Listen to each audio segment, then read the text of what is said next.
जय गुरुदेव।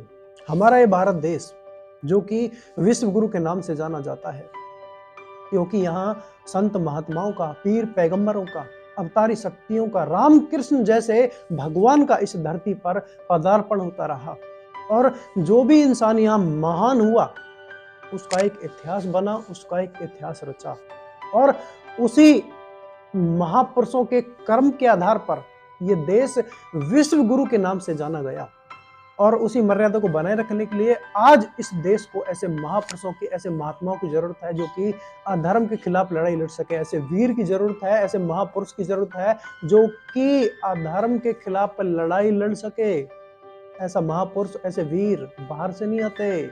साहस, बहादुरी, वीरता, शूरता प्रत्येक इंसान के अंदर छिपी है, बस उसको ये चीज दिखाने की जरूरत है। जो भी इस देश में अधर्म हो रहा है वो अपने आप खत्म हो जाएगा। निकालो अपने अंदर छिपे वीर पुरुष को, महापुरुष को निकालो। उसको कैसे निकालोगे? जो भी आप गलत काम करते हैं बस उसको छोड़ दो। जो भी आप गलत काम करते हैं बस उसको छोड़ दो। अपने अंदर वो वीरता, शूरता, बहादुरी अपने आप अंदर बाहर आ जाएगी। क्योंकि नहीं तो आप करोगे, फिर नहीं आप सहन करोगे और नहीं किसी को करता देखोगे। आज जो देश संकट की घड़ी में जा रहा है, किस कारण से? जीव हत्या के कारण, मांसाहार के कारण। अगर प्रत्येक व्यक्ति ने ठान लिया कि मैं वीर पुरुष हूं, निर्जीव जीव का मैं वध नहीं कर सकता, उसकी बलि में किसी को नहीं दे सकता, उसका मांस मैं नहीं खा सकता, अगर ये बहादुरी उसने दिखाई तो आज ये पूरा देश संकट की घड़ी से बच सकता है। ये बहादुरी उसने दिखाई तो यही उसकी वीरता होगी और यही सबसे बड़ी उसकी विजय होगी, क्योंकि उसने पूरा देश बचाया, अपने लोग बचाए।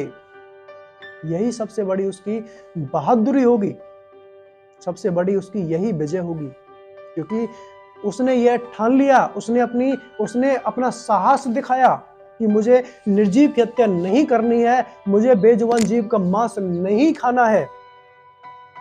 यही वीरता उसको आज दिखानी है, यही वीरता आज दिखाने का समय है। अगर आपको अपना आपा बचाना है, अपने लोग बचाने हैं। देखो, जो भी माँ बहन हैं उनको एक प्रण करने की जरूरत है, उनको एक प्रण ठानने की जरूरत है कि मैं अगर अपने पुत्र को जन्म दूंगी तो ऐसे पुत्र को जन्म दूंगी जिसमें कोई भी ऐब ना हो। कहते हैं ना, जननी जने तो भक्त जन, के दाता के सूर, नहीं तो जननी बांझ रहे, काहे गवावे नूर। प्रत्येक नारी को प्रण करना होगा कि मुझे ऐसे पुत्र को जन्म देना है जो कि वीर हो, जो कि भक्त हो, जो कि साहसी हो। मुझे शराबी कबाबी को जन्म नहीं देना है जो कि मांस खाए और पूरे देश को संकट की घड़ी में डाले। अगर आपको ऐसे पुत्र को जन्म नहीं देना चाहती तो आपको पहले स्वच्छ रहना होगा, आपको कोई मांस नहीं खाना होगा, आपको कोई शराब नहीं पीनी होगी, आपको कोई भी ऐसा नशा नहीं करना होगा जिससे आपकी बुद्धि खराब हो। और बुद्धि खराब होने पर आप ऐसे पुत्र को जन्म दें जो कि राक्षस हो, जो कि मांसाहार करता हो, जो कि शराब पीता हो, जो कि गलत औरत के साथ, गलत पुरुष के साथ संबंध रखता हो। आपको ऐसे पुत्र को जन्म नहीं देना है, आपको स्वच्छ रहना होगा, आपको पहले अपनी सोच बदलनी होगी। अगर आप ऐसे महान पुत्र को जन्म नहीं दे सकती तो आप निसंतान ही रहो, क्योंकि उस संतान से निसंतान बेहतर है जो कि दूसरे जीवों को मारकर उनको खाए, जो कि अपने माँ बाप को मारकर अपने घर से बाहर निकाल दे, जो कि अपने जीव के स्वाद के खातिर पूरे देश को संकट की घड़ी में डाले। ऐसे संतान ना होने से अच्छा है अपनी संतान ही रहे। अगर आपने पुत्र जन्म ही दिया तो उसमें ऐसे गुण डालिए जो कि देश का हित करें, ना कि अहित करें। क्योंकि जो ये देश में बीमारी आ रही है ये सिर्फ मांसाहारियों के कारण है, जो कि गलत काम करते हैं। मांसाहारी दूसरे जीव को काटकर उनका मांस खाते हैं, उनका मांस बेचते हैं, उनका मांस परोसते हैं।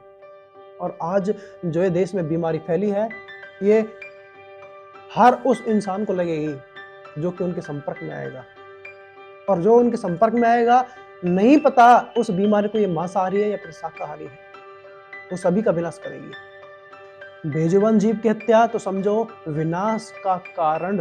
हे माता बहन, आप सोचो, इसी देश में ऐसी ऐसी जननी हुई जिन्होंने देश को बचाने के लिए अपने प्राण ही नहीं दिए बल्कि अपने पुत्र के प्राण भी दे दिए।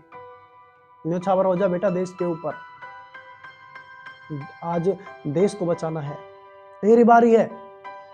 ऐसे ऐसे पुत्रों को जन्म दिया, आपको ऐसी जननी बनने की जरूरत है।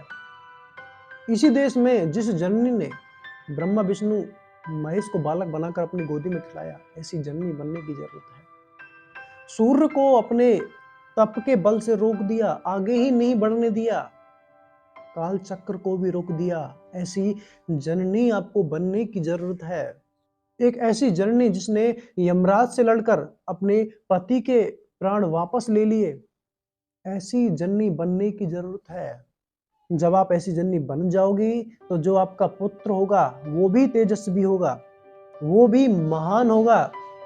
पहले अपने आप को सुधारो, तब आप अपने पुत्र को सुधार सकती हैं, तब आप अपने पुत्र को तेजस्वी बना सकती हैं। जय गुरुदेव।